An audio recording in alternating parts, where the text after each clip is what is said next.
the U.S. role in Iraq, next on International Focus. The Institute of World Affairs at UWM and Milwaukee Public Television present International Focus, a global magazine linking Wisconsin and the world.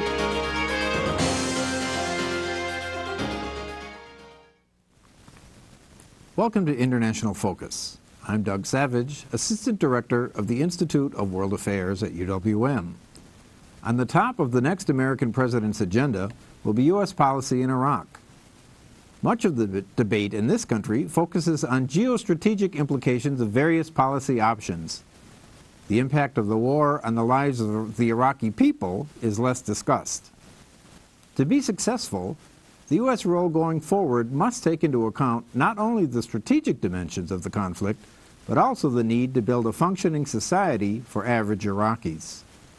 For a rare Iraqi perspective on the war's effects and the key issues that must be addressed, we're pleased to be joined by Huda Ahmed, an award-winning Iraqi journalist with McClatchy Newspapers who is currently a fellow at Stanford University. Beginning in July 2004, she assisted in coverage and translation for a wide range of breaking news and feature stories, including the Siege of Najaf, the Iraqi elections, and corruption in the new Iraqi security forces. She is recognized by Knight Ridder's Washington Bureau for extraordinary bravery in covering combat. She also received the International Women's Media Foundation Courage in Journalism Award for 2007. Huda Ahmed, welcome to Milwaukee and International Focus. Thank you very much. Thank you for having me.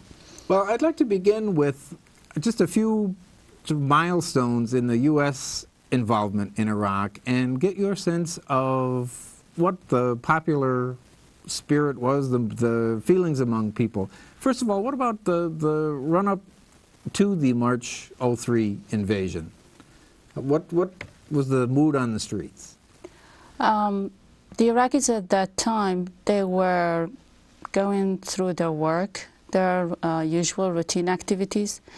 They thought that the government of Saddam Hussein going to stay, going to remain, and the Americans, if they're going to have a war on Iraq, it's going to be a war similar to the one in 1991. Maybe it will take months, but Saddam will not be toppled. So 2 weeks, 10 days, 10 days or 2 weeks before the war, you can walk around Baghdad, you can see members from the Ba'ath Party carrying their guns and their AK-47 and building trenches in different places of the neighborhoods in Baghdad and the main streets, and also on rooftops of the schools, of universities, of even shopping centers. But also the people were going, doing their work, even like building their houses, not thinking about the war, but of course stocking foods, so they know that this thing might take longer. But they never occurred to them that, this war will be the result of the end of the regime. They never thought of that. They were wishing, but never occurred to them. So when you go out on streets of Baghdad, people going to schools, going to universities, talking to each other about the war, what should they do, where would they go when the Americans, bomb them, should they leave Baghdad, should they go to safe, remote areas so they can avoid the bombardments. And some people were moving from houses in their neighborhoods to another houses, rebuilding them, doing business. Government was sending scholars, were doing programs for people in different activities in the different ministries. So the sense of Saddam will be gone, that was out of the question, because the common sense among the Iraqis that he is their guy, unless that his card is burnt. This is the expression we use back in Iraq. The burnt card is that he's no more, useful to anybody. So they thought that he is their agent and he's still there you know, and they are benefiting from him being existing there because he is the only one that he is defining Iran. So that's what they thought. But they were hopeless about that the regime will be gone. They were afraid of what will happen to their lives, how their lives going to be changed, that they're going to go through the same turmoil. So, no, like just, you know, then. So then in December of that year, of '03, when Saddam was captured, what was the sense there? Oh, everybody went crazy. They were all celebrating, but also at the same time they were, you know, celebrating, and they were torn with the feelings that why would we care that if he's captured or not? Why can't we focus what's going on around here now and the current issues? You know, okay, his history, he's gone, he's captured, so what? You know, but they were, you know, so happy that he was captured because that means the Americans are not hiding him anywhere. Mm-hmm. So that's what they thought. Oh, and what was the state of just daily life at that point? Back in 2003, or in 2003, at the end of 2003, when Saddam was captured, were there already signs that this was going to be a much longer occupation? And oh, they know for sure. Once the regime was toppled, they knew that the Americans are not leaving very soon because they don't believe that they would do such sacrifices with the souls of their, you know, their soldiers, the money, the weapons, and come all over the way overseas just to topple Saddam Hussein and get out that easy. The common sense among the people that they came for oil, not for mass destruction, because they know there was no mass destruction weapons in Iraq. I mean, from the sense of the Iraqis. But they started to listen to the news and started to believe maybe the West, they know better than us because they have, you know, technology, they have sophisticated intelligence, so maybe, you know, we don't know, they know something better than us. So they know this will take longer. They know they came for oil. Second for Israel, but first for oil. Israel was second issue, was nothing that, you know, tacked to them. And they know they will not go easily until they put their hands on the oil. But they were dreaming that the coming of the Americans, they changed their lives to the best. But when they saw the chaos and the lootings, the burnings, and the American soldiers were just watching around, doing nothing to stop the, you know, these kinds of lootings, and even, you know, the Iraqi Museum, which hold most of the treasures of Iraq, and the historical sites were destroyed. They believed that they didn't come for our liberation. They only protected one mystery, which is the mystery of oil. That was the only one was not touched. People were dying on streets. They were killed by bombs, and they were fighting each other because they were trying to steal as much as they could. So there was totally chaos. Police were not around because they were afraid of people revenge from them. Security were not around, also the same thing. The Baathists were running away. So if you see the image, the people were going crazy. They know nothing. They don't know what they're doing. The whole system is collapsed. Nothing and nobody is stopping them. So as early as the end of '03, then, the sense was this is not going to be in any way an orderly process, and this democracy hasn't arrived. They thought democracy was coming because they thought that the Americans have a plan, post-war, you know, the war of Iraq. They thought that the Americans have a plan of how they can secure the country. But then they saw that their borders are opened, and they didn't secure the borders. Was open for all the Qaeda fighters, Arab fighters who have want to, you know, launch any revenge against the Americans. So Iraq was a good soil for them to do that. There was a short time of free expression and democracy in 2003, when Bush administration were sending the NGOs to teach the Iraqis about democracy and about liberation. But people needed food, needed money, and salaries, needed security. They didn't need you to talk to them about democracy and freedom. Okay, they've been freed, but you are occupying them. So what kind of freedom you brought? You are there. You didn't leave the country and let the people deal with their own, country with their own issues. So if I could have you just jump forward to 2005 in January when the transitional government elections took place. Was there any sense that, okay, maybe now things are back on track? And Yes, they were so hopeful. They were thinking maybe all this sufferings was worth it.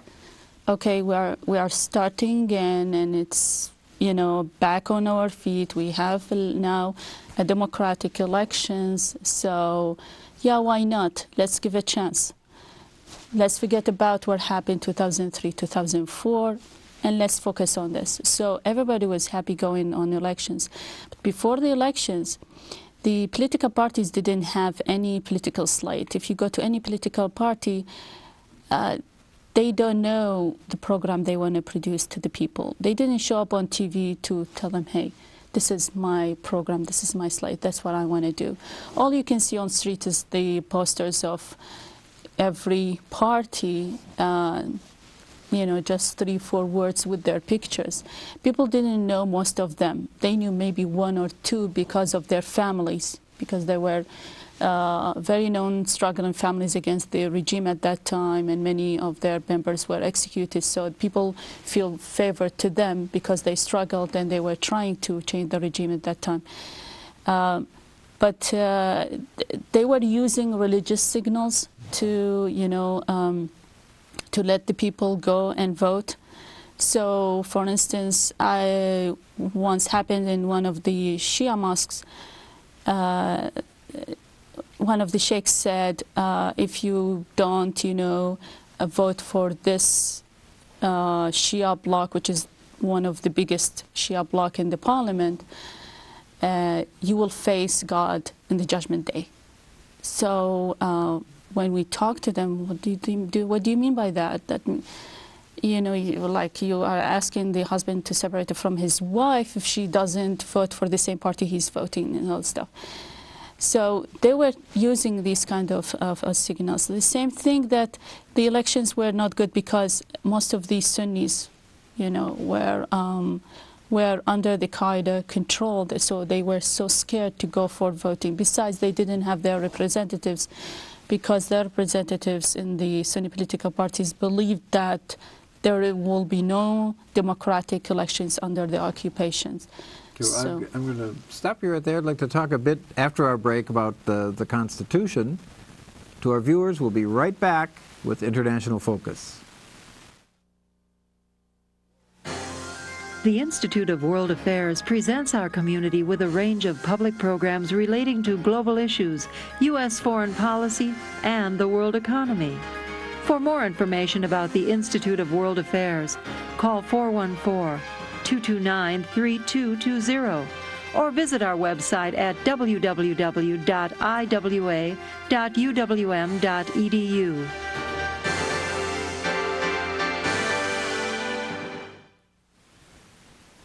Welcome back to International Focus. We're talking with Huda Ahmed, an Iraqi journalist, about the U.S. role in Iraq. Well, we talked a little bit about the initial elections. Now, I'd like to touch on the Constitution. Was there a sense of optimism that there would be a sort of now a more orderly rules of the game for the new system? Yeah, but the lawmakers who were writing the Constitution were under huge pressure from the American administration that they have to finish it as soon as possible. Doesn't matter if there were mistakes, doesn't matter if there are some of the issues that still need further discussions, but they were under huge pressure that they have to finish it in a few months. And I think that I remember that it took around 6, 7 months. So how can you write a constitution in 6, 7 months to decide the future of the country? So they were grabbing whatever, you know, free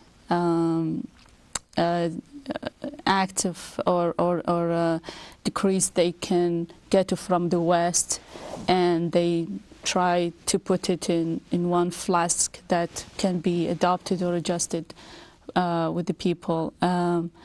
They were talking about different things, about federalism, about you know, liberals, about women's issues, about oil, about stuff like that. And each one is like a field of mine, because it has to be talked through, it has to be discussed thoroughly. But unfortunately, the Bush administration at that time were in a hurry, because they were thinking, this is, you know, look, this is the achievement of success. Being there, Iraqis wrote the Constitution. Until now, the Constitution is not active. They are still discussing it to approve each law. People don't like the parliament members because they believe they are not the ones that they thought are representing them. Very few of them, they really, truly want to present their own people, but they will shut up, they will silence, because he will be, or she will be isolated from the other political parties in the parliament. So it's better that she or he go with them, join the party, join the current. They are still debating in the Constitution. Until now, it's not active, it's just an ink on paper.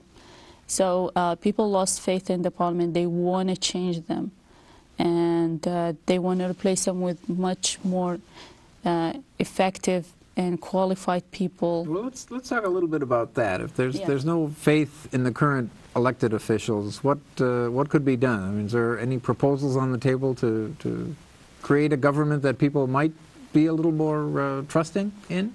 Well, there is no trusting in, because it's all mixed. It's very complicated. It's very mixed back in Iraq. Anyone who would come out on, you know, any politician would come out on TVs, you know, and exchange accusations with other fellow, they don't know who they believe. He wants to show that he's patriotic, but then the other fellow will say, hey, he's corrupted, he did this and this and this, or his hand is, you know, stained with the blood of the Iraqis.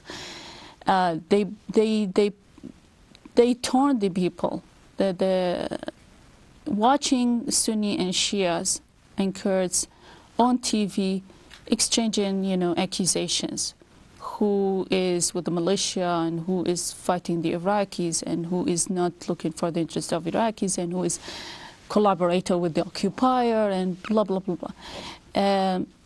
So the people from each sect will fight with each other because of those politicians, whatever they say on TV. Well, you know, much of the rationale in this country for the surge and the occupation generally is the U.S. will just provide political space for that process to move forward, so there will be a functioning government. In your experience, what is the relationship between U.S. troops on the ground and any sort of political rapprochement between those parties? We know that the Americans have hands in everything that the Iraqis are producing in the parliament or in the government.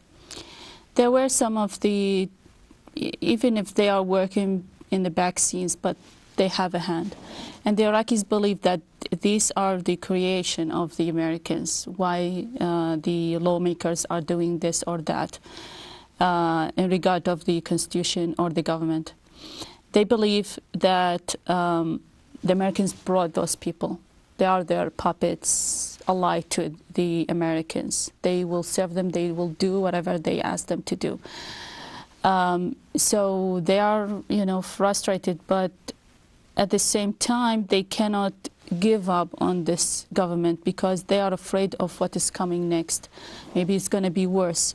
Maybe what should happen in the government, that there should be early elections, change the form of the whole government with different people. But when they look around, they cannot find anyone who they rely on that can take Iraq out of this tunnel. So they believe that starting from Paul Bremer, ending with Khalil Zalmaizad, they had a strong hand of many of the things that stumbled Iraqis from going forward to the end of the tunnel.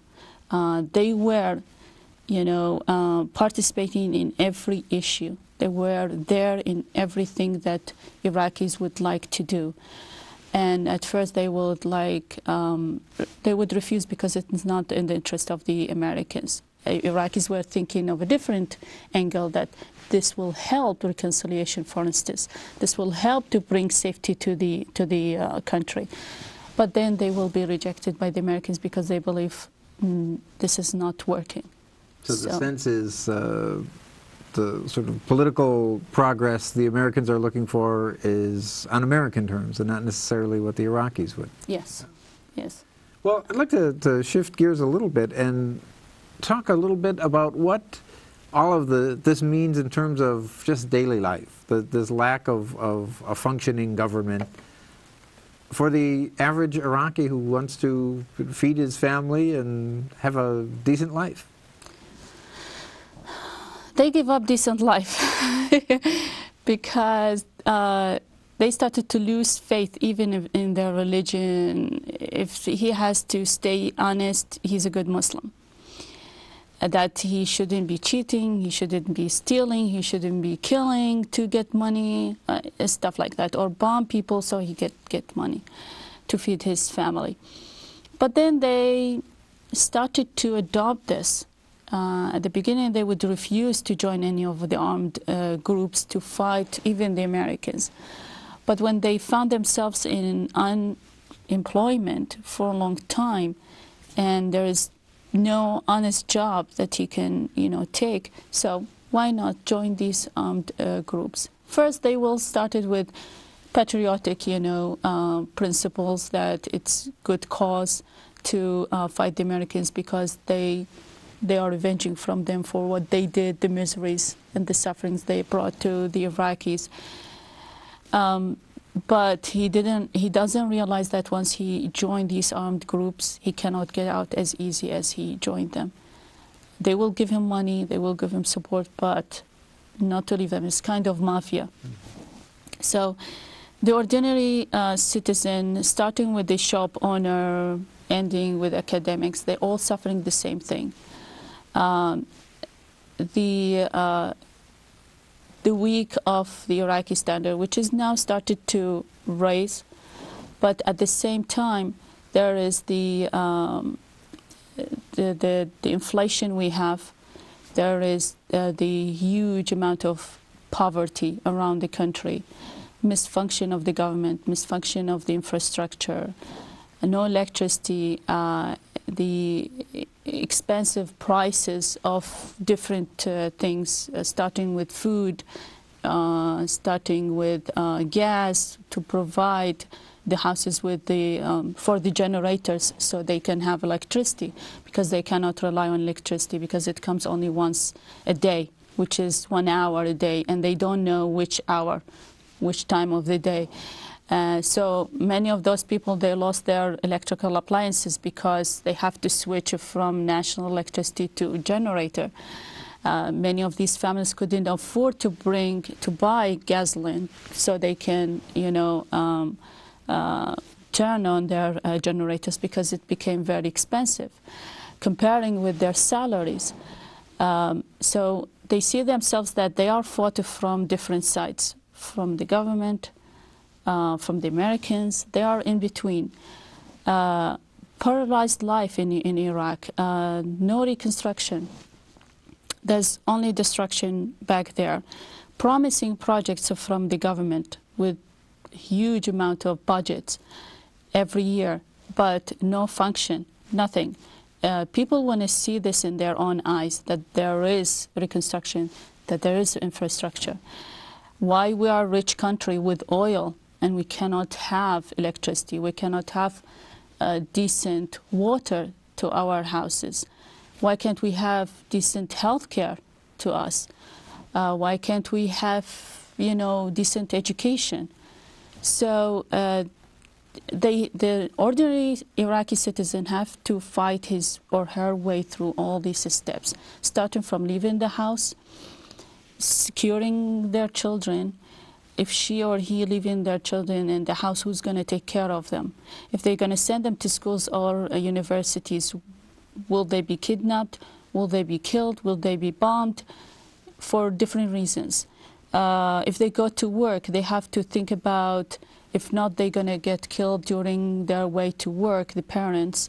So they kiss their kids goodbye just in case they're not going to see them again.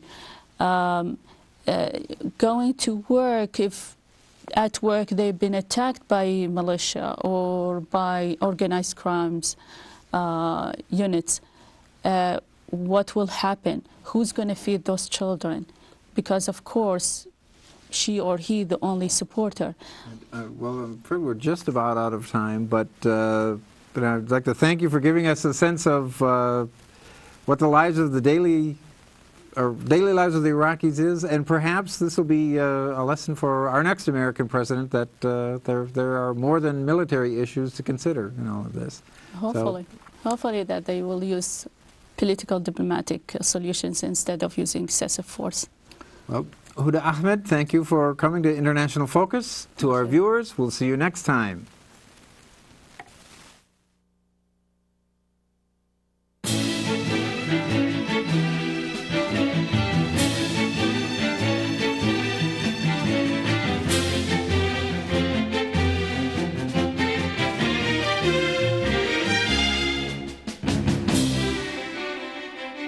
For information about the Institute of World Affairs and its many programs, or to become a member of the Institute, call 414-229-3220 or visit us at our website,